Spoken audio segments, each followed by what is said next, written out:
Hi, and welcome to Stamp with Ginny. Today I'm going to share this quick and easy tip for stamps that are larger and flexible that have die cuts that coordinate with them. This tip will allow you to stamp and then die cut your images perfectly every time. So let me set this aside and I'll show you how I got started. Here's a quick and easy tip for mounting your large stamps that have flexibility to them so that they'll fit with your die cut.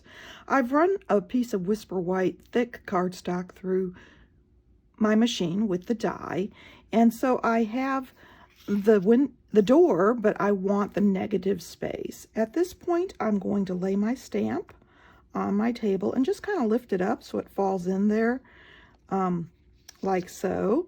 You can slide it around a little bit if you need to, just to kind of make sure that you are where you want to be.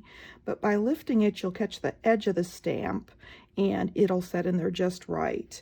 At this point, I can take my block, set it right on top, press down, and I've got my stamp mounted perfectly inside my die cut.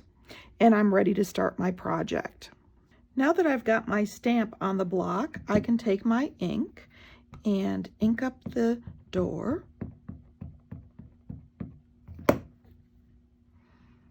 And stamp onto my cardstock.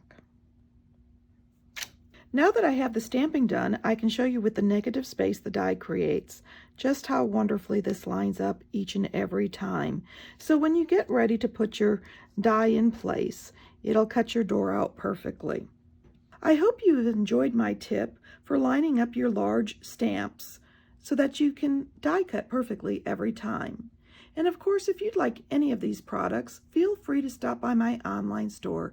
You can get there from my blog, Stamp with Ginny. Thanks for joining me.